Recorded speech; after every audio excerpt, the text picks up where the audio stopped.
हाँ जी, तो नमस्कार। एक बार फिर से आप सभी का स्वागत है आज के इस नए वीडियो के अंदर। आज के इस सेशन के अंदर हम लोग देखेंगे बिहार आईटीआई परीक्षा 2024 से जुड़ी जो भी इंफॉर्मेशन वगैरह है जो आपके लिए इंपॉर्टेंट है, जो इच्छुक हैं बिहार आईटीआई का फॉर्म भरने के लिए, उसका एग्जाम देने के लिए, वो सारी जो भी दुविधाएं आपके अंदर है, आपके मन में जो भी सवाल चल रहे हैं, उस सारे सवालों के जवाब आज के इस सेशन के अंदर देखने को मिलेगा। जैसे कि फॉर्म का डेट आपका कब आएगा, नया पैटर्न क्या है, नया सिलेबस क्या है, क्लासेज आप लोग का आईटीआई की तैयारी के लिए कब से शुरू होंगी, इन सारे प्रश्नों के जवाब आज के इस वीडियो के अंदर मिलेगा, है ना। तो चलिए वीडियो को शुरू करते हैं। उससे पहले चैनल को सब्सक्राइब कर लीजिएगा, वीडियो को लाइक कर लीजिएगा, है ना। वीडियो में आगे बढ़ते हैं और सबसे पहले आपको मुखातिब करवाते हैं, है ना, कि सबसे पहले आपके दिमाग में यही सवाल आएगा कि भाई साहब आईटीआई जो है वो करना ही क्यों है ना, आईटीआई करना क्यों है और उस आईटीआई को करने से हमको फायदे क्या है। तो देखिए, आईटीआई करके आप कई अलग अलग टेक्निकल प्रैक्टिकल स्किल सीख सकते हैं, जैसे कि वेल्डिंग हो गया, इलेक्ट्रीशियन हो गया, डीजल मैकेनिक्स हो गया, कारपेंटरी हो गया, है ना, बुक बाइंडिंग हो गया, और भी बहुत सारी चीजें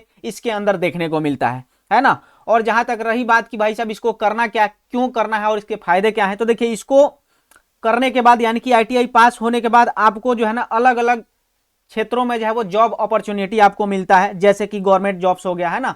गवर्नमेंट जॉब के अंदर आप रेलवे पकड़ लो, इसरो पकड़ लो, डीआरडीओ पकड़ लो, एचपीसीएल पकड़ लो, मेट्रो पकड़ लो, एनटीपीएस एनटीपीसी पकड़ लो, जीएआईएल पकड़ लो, सेल पकड़ लो, है ना।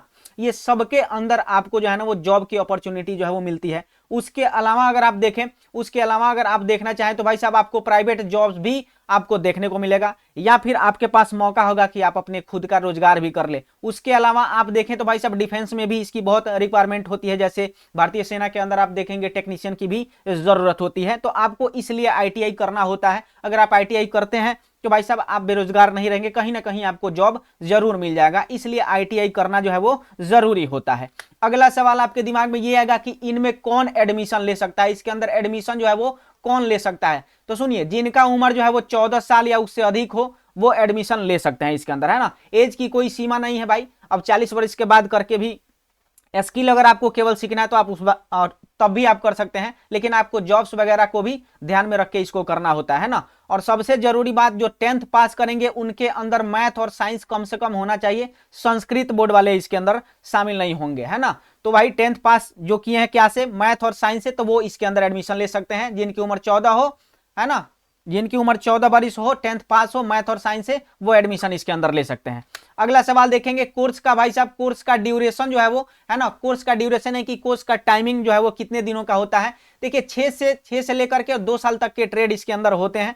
डिपेंड करता है कि आपको एग्जाम देने के बाद, है ना, सरकारी कॉलेज में आपको कौन सा ट्रेड मिलता है, तो ये उस पर निर्भर करेगा। हालांकि अब प्राइवेट कॉलेज से आप क्वालिफाई करने के बाद इस एग्जाम को, जो आपका एंट्रेंस एग्जाम होता है, उसको क्वालिफाई करने के बाद आप प्राइवेट कॉलेज में आप अपने इच्छानुसार जिस भी ट्रेड में एडमिशन करवाना चाहें आप करवा सकते हैं। और सबसे जरूरी बात यह कि आपको प्राइवेट कॉलेज में एडमिशन कराना हो या फिर भाई सरकारी कॉलेज में आपको कराना हो, जरूरी बात यह है कि आपको एंट्रेंस एग्जाम क्वालिफाई करना जरूरी है। उसके पश्चात ही आपका एडमिशन आईटीआई में या फिर भाई आपके इसमें क्या बोलते हैं प्राइवेट या सरकारी कॉलेज में आपका एडमिशन हो सकता है ना। तो ये आपका कोर्स का ड्यूरेशन हो गया 6 मंथ से लेकर के 2 साल तक।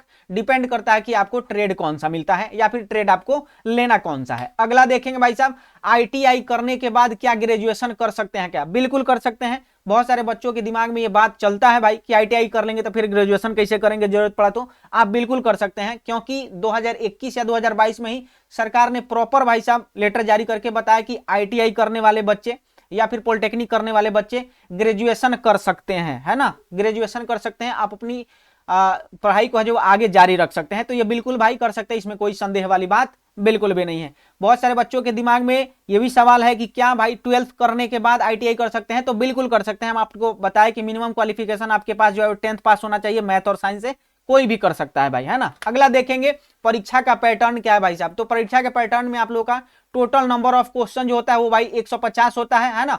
और प्रत्येक सवाल जो है भाई साहब दो नंबर का होता है, यानी कि पूरे जो है वो 300 नंबर के आपको जो है वो एग्जाम देना होता है। प्रश्न आपको 150 रहेगा, प्रत्येक सवाल 2 नंबर का रहेगा, तो 300 मार्क्स का आपको पूरा एग्जाम जो है वो 300 नंबर का आपको देना होता है। इसके अंदर जो है वो नेगेटिव मार्किंग का स्कीम नहीं होता है, यानी कि अगर आप गलत आंसर भी करते हो तो आपके कोई नंबर नहीं काटे जाएंगे, है ना। और सिलेबस की जहां तक बात करें तो इसके अंदर आपको होता है गणित होता है ना, सामान्य विज्ञान के अंदर आपका फिजिक्स और केमिस्ट्री पूछा जाता है, बायो इसके अंदर नहीं पूछा जाता है। उसके अलावा सामान्य ज्ञान के अंदर जो है वो 50 अंक का होता है, तो इसके अंदर बायो पूछ लेते हैं, वो अलग बात है है ना। और विस्तृत जानकारी जो है ना सिलेबस के बारे में, गणित में क्या क्या पढ़ना है, सामान्य विज्ञान में क्या क्या पढ़ना है, सामान्य ज्ञान में क्या क्या पढ़ना है, वो जब क्लास स्टार्ट करेंगे उसके अंदर बता देंगे। अब रही बात आपके एग्जाम के मोड का, तो एग्जाम का मोड जो होता है उसके अंदर आप लोग का ऑफलाइन का एग्जाम होता है, यानी कि आपको जैसे आपने 10th पास करके अभी आए तो आप ओएमआर शीट भर के आपने ऑब्जेक्टिव का जो आंसर दिया था ना, वैसे ही आपको ओएमआर शीट भरना होता है ना। आपको क्या करना होता है भाई साहब, ओएमआर शीट भरना होता है। तो एग्जाम का मोड जो है वो ऑफलाइन होता है, आपको जहां भी सेंटर आपको भेजा जाएगा एग्जाम देने के लिए, एंट्रेंस का एग्जाम देने के लिए, है ना, तो आप वहां पे जाकर के ओएमआर शीट भरेंगे।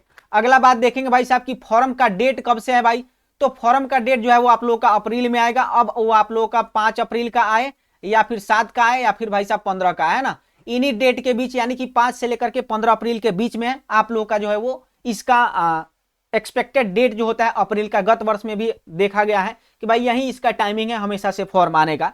तो ये बहुत हद तक जरूरी हो जाता है भाई, है ना, कि इस बात का ख्याल रखें कि आप लोग का फॉर्म जो है वो अप्रैल में आएगा। और फॉर्म जो है आप लोग का ऑनलाइन फॉर्म भरा जाता है ना, वो आप लोगों का ऑनलाइन जो है वो फॉर्म को क्या करा जाता है भाई साहब, भरा जाता है। तो इस बात का भी ध्यान रखेंगे। चलिए अगला देखेंगे भाई कि तैयारी आपको करना कैसा है। तो देखिए हमने पूरी तरीके से तैयारी कर लिया है भाई साहब, है ना। आपके लिए एक नया और एकदम फ्रेश ऑनलाइन बैच जो है वो फ्री में आप लोगों के इसी चैनल पे हम शुरू करने वाले हैं। तो आप उसके लिए क्या कर सकते हैं भाई साहब, चैनल को सब्सक्राइब कर सकते हैं और वीडियो को लाइक कर सकते हैं, ताकि जब क्लास आए तो आपको उसका नोटिफिकेशन मिले। तो ये सारी जानकारी जो है आज के इस सेशन के अंदर हमने आपको प्रोवाइड करवा दिया है। इसके बाद भी अगर आपको कोई समस्या होती है इससे रिलेटेड, कोई अगर आपको इन्फो अगर चाहिए होगा तो आप हमको कमेंट कर सकते हैं वीडियो में। तो जो भी हमको उम्मीद है कि जितना भी जानकारी आपको चाहिए था वो हमने बता दिया। फिर भी थोड़ी बहुत अगर कोई रह गया हो तो कमेंट सेक्शन में कमेंट कर लीजिएगा, हम आपको पर्सनली वहां पे क्या करेंगे, आपके समस्या का निवारण कर देंगे। तब तक के लिए बहुत बहुत धन्यवाद। फिर मिलते हैं किसी नए टॉपिक में किसी नए वीडियो के साथ।